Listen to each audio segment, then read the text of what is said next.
Shalom,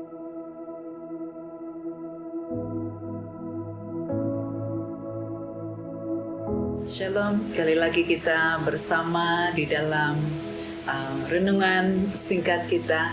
Dan hari ini saya akan meneruskan pelajaran tentang bulan yang keempat, yaitu bulan Tammuz.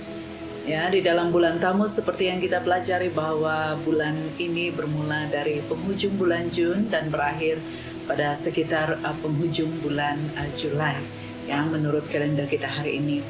Nah, bulan Tammuz ini juga sangat berkaitan dengan suku Ruben.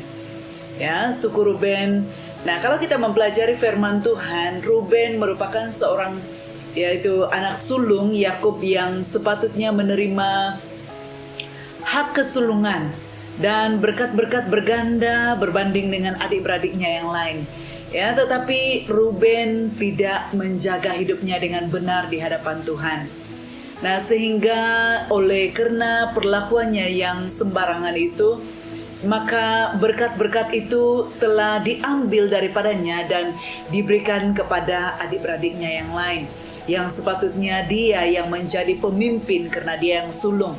Nah, karena apa yang telah dilakukan oleh Ruben itu sangat mengaibkan keluarga mereka, bahkan mengaibkan dirinya dan keturunannya, yaitu dia bersetubuh dengan istri ayahnya. Itu dapat kita lihat di dalam Kejadian 35 ayat 22. Nah, kita melihat seterusnya daripada firman Tuhan, ya, di dalam Kejadian 49 ayat yang ketiga hingga ayat yang keempat.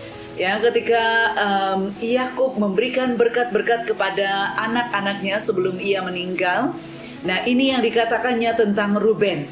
Ayat yang ketiga dan keempat, dia katakan, Ruben, kamulah anakku yang sulung, kekuatanku dan permulaan keperkasaanku, terunggul dalam keluhuran, terunggul dalam kegagahan.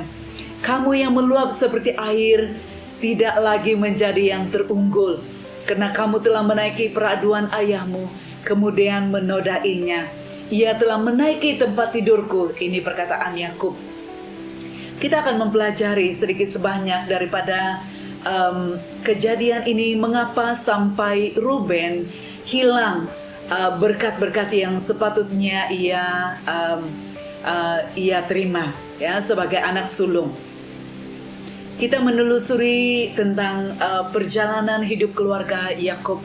Ya, ada beberapa perkara yang terjadi di dalam keluarga Yakub ketika mereka sedang berpindah dari satu tempat ke tempat di mana Tuhan menetapkan mereka, ya, dan keadaan ini, apa yang terjadi dalam keluarga mereka adalah kematian demi kematian. Ya, ada beberapa berlakunya kematian dalam keluarga daripada Yakub ini, dan selain daripada itu terjadinya sebuah keganasan, ya, ketika Dina, adik perempuan mereka ini, anak daripada Yakub ini, diperkosa, sehingga adik-beradik daripada Ruben ini memberontak dan membunuh generasi ataupun kaum lelaki daripada keluarga lelaki yang telah memperkosa adiknya, ya. Dan dalam keadaan itu mereka keadaan itu membuatkan perasaan Ruben berkecamuk. Banyak kejadian-kejadian yang terjadi dalam hidupnya. Ya, seperti kita hari ini, banyak peristiwa-peristiwa yang terjadi dalam hidup kita yang mungkin membuatkan hati kita tidak tenang. Hati kita berkecamuk, emosi kita sangat keletihan. Demikianlah yang terjadi kepada Ruben. Ya, di dalam keletihannya itulah, ya, dalam kelelahan emosinya itulah dia ingin mencari sebuah penenang. Ya, dia ingin mencari sebuah tempat di mana ia ingin bersandar dan merehatkan, ya, keadaan emosinya yang berkecamuk itu. Dan pada ketika itulah dia meniduri, ya, dia meminta belas kasihan ataupun meminta ketenangan melalui layanan daripada Bilha, sehingga ia tidur bersama dengan istri ayahnya. Nah, betapa bahayanya ketika kita tidak berjaga-jaga di dalam hidup ini, ya, seperti keadaan Ruben. Maka Tanpa sadar ia telah melepaskan berkat yang sepatutnya ia peroleh. Ya, apakah berkat-berkat itu? Ya, itu adalah berkat kesulungan dan yang sepatutnya ia terima. Tetapi berkat itu telah dialihkan kepada Yusuf. Ya, Yusuf, anak daripada Rahel, sepatutnya itu adalah milik Ruben sebagai anak sulung daripada seluruh ahli keluarga, seluruh adik-beradik itu. Tapi ia telah dialihkan kepada Yusuf karena perlakuan Ruben yang sembarangan. Nah, selain itu berkat yang kedua yaitu berkat kepimpinan. Sepatutnya Ruben yang memimpin adik-beradiknya, Ruben yang sepatutnya memimpin generasi mereka. Tetapi berkat itu telah dialihkan kepada Judah. Ya, berkat yang seterusnya adalah berkat keimaman. Seharusnya lah Ruben dan keturunannya yang akan memimpin umat-umat Israel, tetapi sebaliknya yang terjadi bahwa dia telah menodai dirinya sehingga berkat itu turun kepada Lewi, yaitu berkat keimaman. Tetapi apa yang diperoleh oleh Ruben? Dia hanya menerima kutukan. Karena perlakuan dan sikapnya itu dia telah dikutuk. Ya, dia telah dikutuk oleh Tuhan. Nah, seterusnya kita melihat apakah lagi yang Ruben dan keturunannya lakukan. Ketika mereka sedang berperang, ya mereka hampir memasuki tanah Kanaan yang Tuhan janjikan. Mereka memerangi sebuah suku lagi. Dan setelah mereka berperang di situ dan mereka menang, Ruben dan keturunannya berkeputusan untuk tinggal dan menetap di tempat itu. Sebenarnya itu adalah kawasan di luar daripada tanah perjanjian yang sepatutnya menjadi milik mereka. Tetapi Ruben dan keturunannya memilih untuk tinggal di luar dari kawasan yang telah Tuhan tetapkan untuk menjadi bahagian mereka. Nah, persoalannya, apakah kita hari ini tahu bahwa di dalam hidup kita ada berkat-berkat yang terbaik yang Tuhan telah siapkan dalam hidup kita? Dan apakah kita memilih seperti Ruben? Itu kembali kepada pilihan.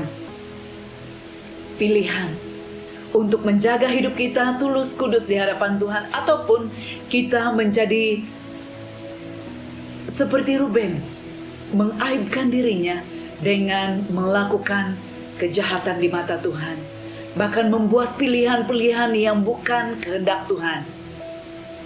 Saudara yang dikasihi oleh Tuhan, marilah kita menjadi orang-orang yang teguh, menjadi orang-orang yang kuat.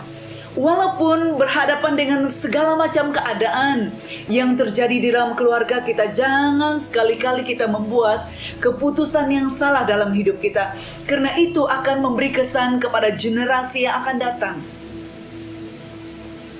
Setiap keputusan yang kita lakukan hari ini itu menentukan siapa kita dan apa yang akan generasi kita tuai setelah itu. Itu sebabnya dalam segala situasi tetaplah bertahan. Mari kita lalui proses-proses yang Tuhan izinkan terjadi dalam hidup kita dengan sebuah ketabahan, dengan sebuah pandangan mata yang tertuju dan terarah kepada Allah yang menguatkan kita. Jangan berharap dengan kekuatan kita, karena memang kita tidak mampu. Tetapi bersandarlah kepada Dia yang memanggil kita keluar dari perhambaan kepada terangnya yang ajaib, kepada janji-janji yang telah Tuhan tetapkan bagi setiap kita. Bertahan sampai akhir sehingga engkau meraih segala janji-janji dan berkat-berkat yang Tuhan berikan kepada setiap orang-orang yang mengasihinya. Karena Tuhan menjanjikan yang terbaik bagi kita. Jangan sampai kita membuat pilihan yang kurang baik. Karena kembali, itu tergantung pada pilihanmu. Tuhan telah menyediakan semua yang terbaik, tetapi bergantung kepada pilihan kita. Apa yang kita pilih dalam hidup kita. Mari kita berdoa. Terima kasih Bapak Surga untuk pelajaran hari ini. Kami bersyukur bahwa kami mengerti Bapak di dalam hidup ini ada pilihan-pilihan yang harus kami tetapkan. Dalam segala kondisi, dalam segala situasi yang kami hadapi, tolong kami untuk jangan mudah menyerah, jangan mudah kepenatan, jangan mudah Bapak Surgawi untuk melepaskan kepenatan, kelelahan emosi kami kepada perkara-perkara yang tidak kekal, kepada perkara-perkara yang meragut berkat-berkat yang terbaik yang Tuhan sediakan dalam hidup kami. Tolong kami untuk berpegang teguh, tolong kami untuk tetap bertahan, tolong kami untuk tetap kuat di dalam apapun situasi. Ini doa kami, jadilah kepada kami sesuai dengan iman kami kepada pencipta kami, Yesus Kristus, yang telah menebus kami keluar dari kegelapan kepada terangnya yang ajaib. Terima kasih Tuhan, ini doa kami, dalam nama Yesus kami berdoa. Haleluya, amin. Terima kasih anak-anak Tuhan yang dikasihi, buat pilihan yang tepat dalam hidupmu supaya engkau dapat meraih setiap janji-janji Tuhan. Terima kasih, Tuhan memberkati. Amin.